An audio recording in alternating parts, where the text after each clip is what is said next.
He came to say hello. His English is amazing, but he's learning Spanish. Yes, it's like my kid. It's like my son. Kyung-min son is like my son. It's like my son. 뭐 굳이 많은 말을 하지 않아도 저희가 어떻게 살아왔고 또 그 못 본 시간 동안 어떻게 지냈고 또 가족들이 어떻게 지냈는지 이런 안부만 물어도 저희한테는 엄청나게 특별한 거기 때문에 뭐 그런 얘기들을 했던 것 같습니다.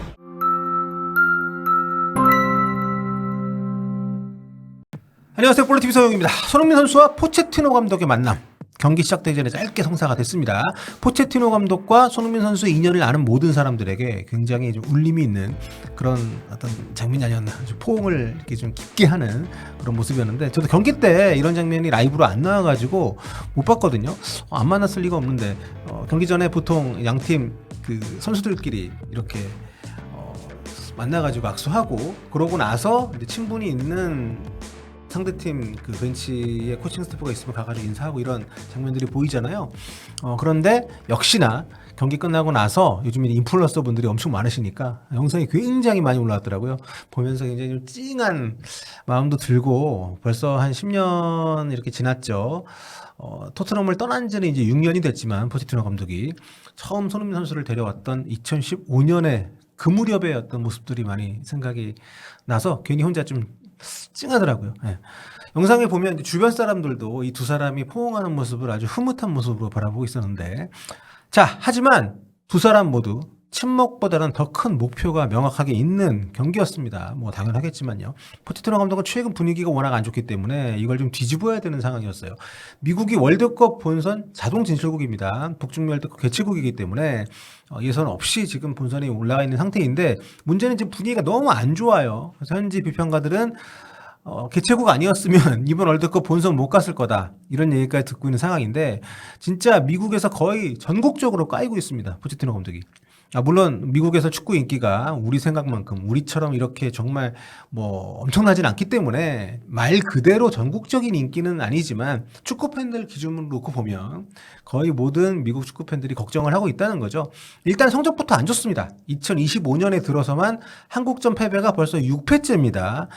전체 2025년 A매치 전적이 6승 1무 6패인데, 지난 6, 7월 달에 걸쳐 진행했던 북중미 골드컵, 우리도 치면 이제 아시안컵 같은 대회죠. 여기에서 뭐 트리니다드 토바고, 아이티, 과테말라, 그리고 초청팀 자격으로 참가했던 뭐 사우디, 이런 팀들한테 승리를 뭐 하면서 나름 승리 숫자가 많아 보이긴 하지만, 그거 말고 좀 해볼 만한 팀들 상대로는 좀 졸전을 많이 했어요. 패배가 좀 많습니다. 3월하고 6월 달에 파나마, 뭐 캐나다, 터키, 스위스한테 졌고요. 북중미 골드컵 결승에서 멕시코한테 졌고요. 이번에 한국한테 또 졌기 때문에 지금 경질 주장도 뭐 장난이 아니고, 근데 경질 주장 나온 지가 굉장히 오래됐습니다. 전임 감독들 엄청 지금 평가 절상되고 있고, 포체티노 감독이 여러 가지로 지금 비판을 받고 있는 가운데 하나는 자국 선수, 그러니까 MLS 선수들을 굉장히 많이 중용을 합니다.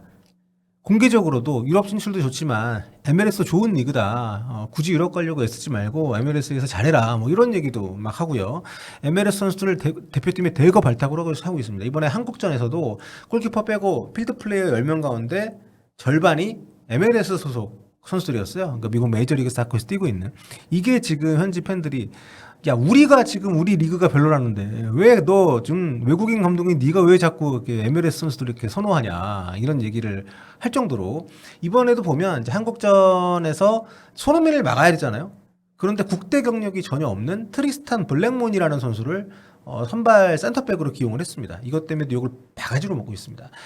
이 선수가 96년생이에요. 그러니까 뭔가 미래를 보고 좀 장기적으로 보고 뽑은 것도 아닌 그런 픽업이기 때문에, 나이가 있으니까, 뭐 30살이니까 A매치 데뷔전 기회를 이런 선수한테 주는 게 지금 맞는 거냐. 경기력도 뭐 절정이 아니고 미래도 딱히 길지 않은데 뭐 이러면서 이럴 거면 어린 선수라도 차라리 기용을 하지, 이게 뭐냐. 심지어 블랙몬 선수의 센터백 파트너가 주장이기도 한 1987년생의 팀 림입니다. 손흥민 선수보다 5살이나 많은. 그러니까 이런 굉장히 좀 노쇠화된 센터백 조합, 그것도 경험이 많은 선수도 아닌, 이렇게 기용을 하니까 만약에 한국 대표팀에서 이런 일이 벌어졌다 하더라도 분명히 좀 말이 나올 수밖에 없는 그런 좀 무리수라고 할 수 있는 상황이었던 것 같아요. 그래서 경기 끝나고 나서 포체티노 감독이 졌지만 우리가 경기력은 한국보다 좋았다. 이런 얘기를 했으니까 미국 미디어나 팬들 입장에서는 복장이 터지는 거죠. 근데 이거 어디서 많이 본 장면인데. 손흥민 선수에게도 간절한 경기였을 겁니다. 이번 시즌에 유럽 생활을 접고 미국으로 진출을 하면서 자신이 건재하다는 걸 보여주고 싶었을 거고요. 또 상대가 자신이 새롭게 둥지를 튼 미국이었기 때문에 더 잘하고 싶은 마음이 컸을 겁니다. 소속팀에서처럼 최전방 원톱으로 대표팀에서도 나오게 됐기 때문에 게다가 또 주장 한 장까지 차고 본인 입장에서는 좀 골을 통해서 좀 확실히 승리를 이끌겠다는 의지를 다졌을 만한 여러 가지 배경이 있었던 거죠. 포체티노 감독을 상대로 하는 것도 모티베이션을 제대로 줄 수 있는 경기가 아니었나 싶습니다. 그래서 절친 이재성 선수와 함께 만들어냈던 아주 환상적인 호흡을 보여줬던 이날 경기, 또 그렇게 만들어낸 선제골이 더욱더 좀 많은 박수를 받고 있는 것이 아닌가 싶습니다. 참고로 이번이 두 선수의 A매치 11번째 합작골이더라고요. 토트넘의 손케 조합이 있었다면 대표팀에는 손리 조합? 네, 이렇게 있다고 할 수 있을 것 같은데, 보시면 이제 손흥민 선수가 넣은 골을 이재성 선수가 9번이나 어시스트를 했습니다. 2015년 라오스전부터 이번 미국전까지 굉장히 엄청난, 이 정도면은 콤비네이션을 보여주고 있는 그런 기록적으로 나와 있는 거죠. 그리고 손흥민의 도움으로 이재성 선수가 골을 넣었던 것도 2차례나 있었고요. 이 두 선수가 아직도 건재하고 대표팀에서 주축이 되어서 계속 좋은 모습 보여주고 있다는 것은 너무 든든하고 고마운 일이 아닌가 싶습니다. 이 구이즈 선수들. 특히 손흥민 선수 같은 경우는 이번 골 장면에서 사각지대를 왼발로 깨부수는 호쾌한 슈팅을 날렸습니다. 이 밖에도 여러 차례 찬스를 만들면서 자신의 건재함을 좀 알렸는데요. 현지의 여러 매체들의 어떤 설명이나 이런 기사 같은 걸 보더라도 손흥민 선수의 어떤 양발 능력, 또 이제 월클의 어떤 위상, 이런 것들이 많이 거론이 됐더라고요. 이날 현장에서는 엄청난 한국 교민분들이 엄청나게 지금 몰려오셔가지고 거의 홈 경기장을 방불케 했습니다. 미국 축구가 인기가 없고 대표팀이 좀 부진한 탓도 있긴 하겠습니다만, 진짜 선수들끼리 우리 대표팀 선수들끼리 여기 한국인가 뭐 했다고 하니까 그 말이 정말 과언이 아닐 정도의 압도적인 분위기였던 거죠. 화면으로 봐도 상당히 그 빨간색이 이렇게 도배가 돼 있는 느낌이 들었을 정도니까요. When Sun scored the opening goal, I don't know if I've heard the stadium louder. My God, that was extreme cheering, and it was very clear this is a road game. He is a global superstar, so everybody should be cheering for Heung-min Son. 이게 어느 정도였냐. 이날 미국전 현장 취재한 스콧 처칠슨 기자가 올린 포스팅을 보면요. 손흥민 선수 골이 터진 전반 18분에 이 경기에서 최대 소음 데시벨이 나왔는데 그게 122.1이었다고 합니다. 평균적으로 88점대였다고 하는데, 그래서 제가 이 정도면 얼마나 시끄러운 거지 하고 구글 AI에 물어보니까 매우 큰 소리다. 록 공연장 수준의 소리이며 이 정도 소음은 일상생활에서 자주 접하기 어렵다. 청력이 손상될 수 있다. 그러면서 2022 카타르 월드컵 당시 이제 가나전에서 우리 대표팀을 응원했던 서포터들이 월드컵 본선 가나전에서 이 정도의 소음을 기록을 했었다고 하니까 진짜 네, 거의 뭐 미국 선수들한테는 원정 경기하는 그런 느낌의, 비행기를 타고 가지 않은 원정 경기 같은 그런 느낌의 경기가 되지 않았을까라는 생각이 들 정도로 열정적인 분위기를 만들어줬고, 덕분에 우리가 무실점 승리를 할 수 있었고요. 현지 팬들은 미국의 패배에 경로를 당연히 했는데요. 후반전 경기력이 조금 나아졌음에도 불구하고 우리가 경기는 더 잘했다 이렇게 얘기한 포체티노 감독 때문에 더 지금 뭐 짜증이 폭발하고 있다고 합니다. 근데 뭐 그거는 우리가 신경 쓴 건 아닌 것 같고, 이날 경기 하이라이트 영상에 보면 이제 한국 대표팀 칭찬이 많이 올라왔거든요. 그 중에서 재밌는 부분을 좀 몇 개 가지고 와 봤습니다.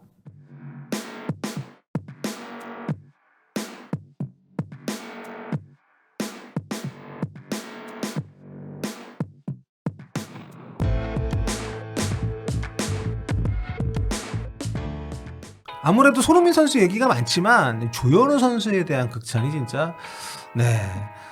근데 재밌는 게 그 K-팝 그 디모넌터스 이거 있잖아요. 캐대헌 상대 캐대헌이 백설공주형 이거 되게 추천 많이 붙었던데, 아니 근데 K-팝은 무대가 한국이잖아요. 백설공주 무대가 미국이 아닌데 그림 형제가 원작이니까 뭐 구전을 정리한 거긴 하겠습니다. 뭐 독일 아닌가? 제작 국가 기준으로 따지면은 캐대헌이 한국이 아니고요. 네, 뭐 굉장히 좀 애매한 그 비유인데 아무튼 다들 재밌어 하니까 뭐 그럼 된 거죠. 자, 뭐 현지에서도 손흥민 선수는 이제 글로벌 스타라는 명함이 확실히 있습니다. 그리고 단순히 인기나 커리어만으로 그런 것이 아니라 이번 경기에서 기량으로도 확실히 자신의 어떤 존재감을 보여줬던 그런 경기였고요. 선봉에 섰던 손흥민 선수, 이재성 선수의 그런 플레이 그리고 최후방을 아주 든든하게 정말 귀신같이 세이브를 보여줬던 조윤호 선수의 모습들. 멕시코전에서도 활약이 이어질 수 있기를 기대를 해보면서 자, 오늘 얘기들 모아서 전해드렸던 것 여기까지 하도록 하겠습니다.